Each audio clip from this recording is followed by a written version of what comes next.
Hey guys, Mike here, and I'm going to share with you what I think could possibly be the solution to the New York puzzle. Okay, we're going to start with the idea that this puzzle is about immigration, and it's particularly Russian and Jewish. And appropriately for that, the story would start right here with the ships entering the harbor and passing up into the harbor past this feature with Staten Island Ferry, up past the Statue of Liberty and disembarking at Ellis Island. Then they would continue on through the lower tip of Manhattan. This lower east side was considered the original settlement of the Russian Jews, and a couple other spots in Manhattan, but basically here.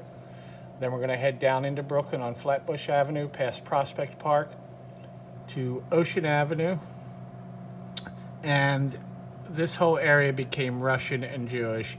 This is southern Brooklyn. And the third wave of Russian immigration is known as Brighton Beach. And they spread out all the way into these areas, Coney Island, all the way up into these neighborhoods. So that's basically the Russian immigration pathway. And back up toward Prospect Park and even in these neighborhoods up here. Okay, so let's move on to the next slide, where I lay out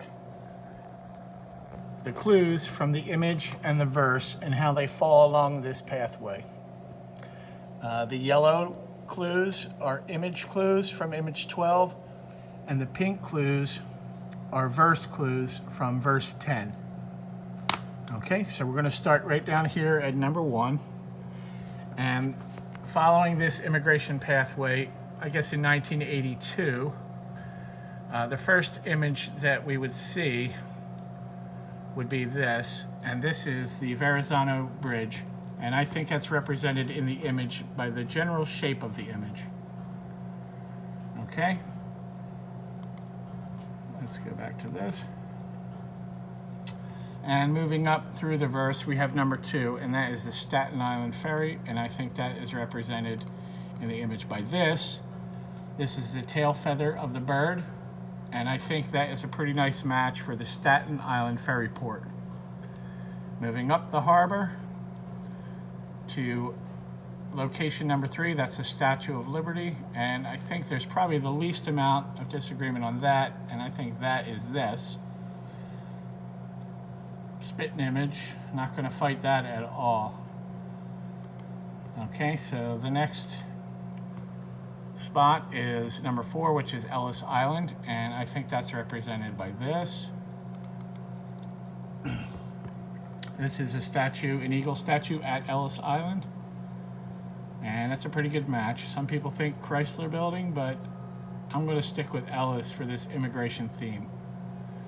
Okay, and the next image along the way that we run into is the southern tip of Manhattan, and I think that is represented in the image by this, and that is this simple rectangle, very stark and basic, just like the Trade Center, which would have been a prominent feature in 1982. Now you have this red line, and I'm going to speculate that that may have to do with a financial term, meaning in the red, which is means you're in debt, essentially. There was a recession that year. Maybe Byron threw that in for some reason, I don't know. But I think I'm going to go with that for the rectangle. Okay, and the next spot along the way is the Lower East Side, the original settlement of the Russian Jews, and that is image number 6, and I think that's represented by this. This is the bank of the East River. The top portion of this area is the Lower East Side, matching with the wing of the bird. I think that's a pretty nice match. There's an overlay to sort of drive it home. That's a pretty good match, and that gets us heading into Brooklyn. Now, the next item on the pathway is going to be a verse item, and that is the beginning of the verse. So let's start right there at the beginning of the verse. And it says, in the shadow of the gray giant, and I'm going to use Manhattan as the gray giant. And in the shadow of, we're using this figurative term, figure of speech, living in the shadow of, given less attention, considered less important, notable. This is what I consider the relationship between Brooklyn and Manhattan. Okay, so now that we're heading into Manhattan, or into Brooklyn, I'm sorry. The next clue is find the arm that extends over the slender path in summer. And I take that all as one clue. And a while back, a guy named David Dugan had this pretty clever interpretation of that. Said that it might be a pitcher in a baseball with his arm extending over that little strip of dirt between pitcher's mound and home plate. And I liked that a lot. And my puzzle is about Jewish Russian immigration, so there's only one person that could really fit that description. And since we're heading into Brooklyn, we're going to head down to Ebbets Field on the northeast corner of Prospect Park. And I'll show you that in a second, that location. This is Sandy Koufax, bigger than life Jewish American hero to every kid in Brooklyn in the 50s and 60s, nicknamed the left arm of God. There is Ebbets Field, and there is that little slender path called a keyhole. And his arm would extend over that. Okay, so once I found that, I felt pretty good about it. So I went back to the image to see if I could find any representation of Sandy Koufax in the image. And I found this right here, S-A-N-D-Y. And just to show you where it is, this is the S. It's like the Superman S. And then you see the A like that, sort of leaning to the left. There's an N, there's a D, and there's a Y. That's Sandy Koufax. And you're probably not going to be able to unsee that now. So I'm going to take that as a confirmation. And this is in the style of the artist to hide letters in the image. Sort of very much like his style. It's right there. It's always been there. And we're going to stick with that. Now, some people like to have a dig image. And I'll tell you right ahead, a little bit of a spoiler alert, that my dig spot is at a baseball field. So this is what I think may be the dig image. And this is that same Superman looking S. And you can see the angle of the first and third baseline. It's pretty much the same. And then you have that rounded baseline between first, second, and third. And there is it again. And I think that's a pretty close match. So I'm not overly concerned about a dig image because I think I found the cask. So we're going to move on. All right, the next thing we're going to come across is you'll often hear a whirring sound. And going back to the map, this would be clue number 12. And I think that is this electric subway cars. They do make that sound, and you often hear them because they run on regular schedules. And since we're on the subway line, we are looking at the Q line, which runs south here to the right, and the F line, which runs back up to Prospect Park in this theory. So once we have that, I went back to the image again. And before I do that, let me just show you this. This is an actual map of the subway. That's the Q line there, and then it runs back up in orange next to Prospect Park. And in the image, I found this. Now, we've all looked at this, but once you know what you're looking for, I think this becomes the F line, and I think that becomes the Q line. F and Q. All right, so now that we're heading south on the subway line, we come to another part of the verse, which in my picture would be 13. Okay, so that would be number 13 right there along the F line. And these subway lines connect somewhere around here, and you can jump on to this one and start heading back up toward Prospect Park. The next line in the puzzle is Cars Abound, and right above Coney Island is this thing, and this is Coney Island Yard. Now this is the largest concentration of subway cars in Brooklyn. Maybe New York City, but I'm almost positive Brooklyn. This is really impressive. There's hundreds of cars there. And that track right there to the right of it is the F line that runs back up toward Prospect Park. Okay, so I skipped a couple image items here, and I may as well just button those up real quick. Okay, so the first one was Brighton Beach. And I know there's a lot going on with this wave, but other than the coordinates in the wave that show that we're in the right region of the country, I sort of just see this wave as the bottom of the map, symbolizing the ocean at the bottom of the map. And this is actually Brighton Beach, which is right there. And just to show you again, that's number 7. That's Brighton Beach, the most recent wave of Russian immigration. Next clue is number 8. And this is Coney Island, and it's right along the railway, right where the Q line and the F line meet. And we think that's represented by this, which is the clock face in the image. And this is a clock at Nathan's famous hot dogs in Coney Island. This was a very famous landmark in the 50s and 60s.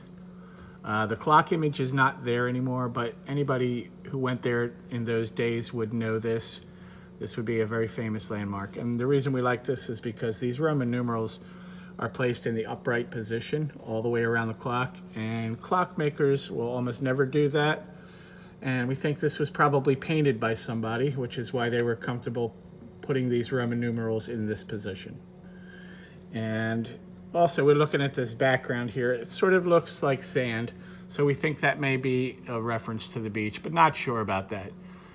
So we want to thank Elaine Barstow Tibbetts for this Coney Island clock image. Continuing along, number 13 here was Cars Abound. This is the Coney Island subway yard, a very impressive and very large concentration of subway cars. And it looks kind of like this when you go by on the subway, the F line. And there's another shot right there. There's just hundreds of cars there. And this is a shot from above. Pretty cool. And the F train would run almost right along the lower end of this and swing around. And you would see this from the train, and it would get your attention for sure.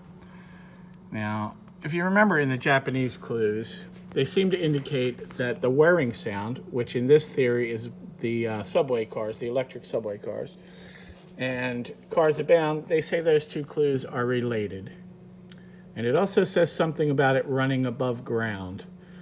Now, the subway cars do run above ground from about Prospect Park all the way down past the F line, and then I think they go underground again.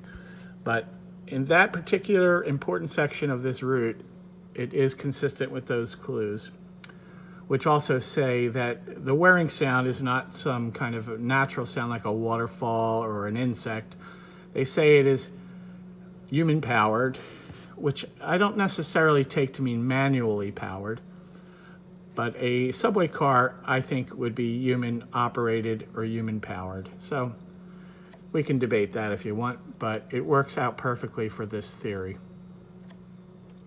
And we're coming up the F line here, back towards Prospect Park.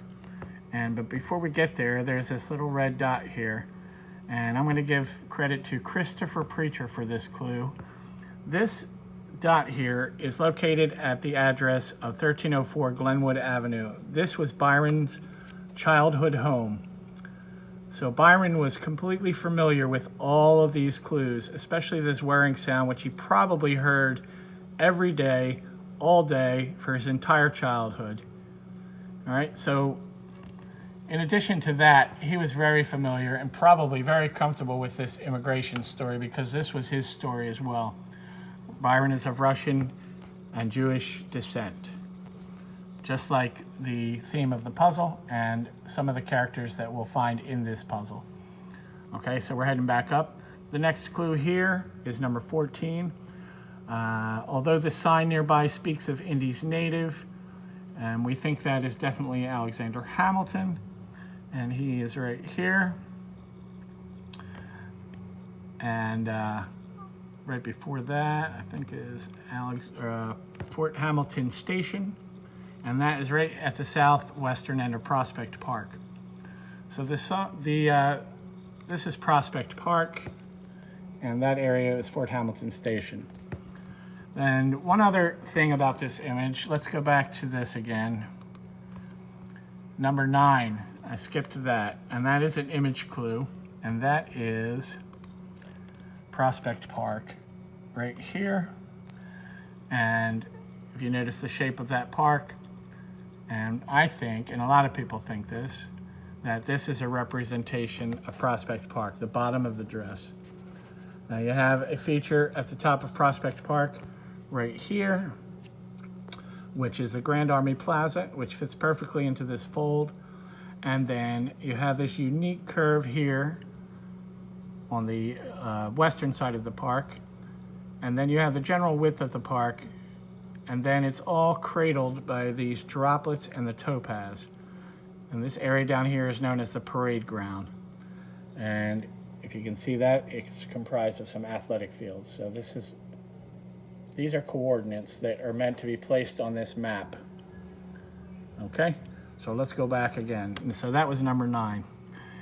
All right, the last clue was, although the sign nearby speaks of India's native, the natives still speak of him, which I think is a different person, of hard word in 3 vowels. So nearby, at the bottom of Prospect Park, let's go back to that again, and I can just show you where this next clue comes into play. Right down here, 1 block away from Prospect Park, is Neil Diamond lived here. And he would be a contemporary that the natives would still speak of. His last name is Diamond, which is the hardest known substance in the universe. So I'm pretty comfortable that Byron would have been impressed by that, and this would have been something very current to him. Neil Diamond was a huge superstar in the 60s, 70s, and 80s. This is Neil. He lived at 1215 Church Avenue, and his father had a shop there on that street, and that was Diamond's Dry Goods. So people in that neighborhood certainly would know about that, and would definitely know about Neil in the 50s and 60s when Byron grew up.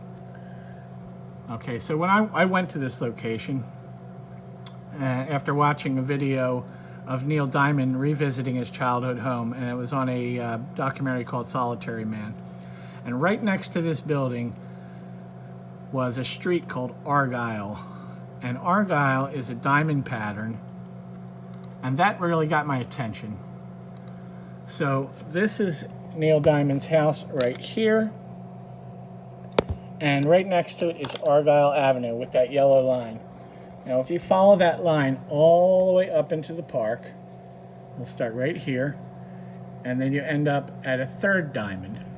So coincidence or not, I have 1, 2, 3 diamonds.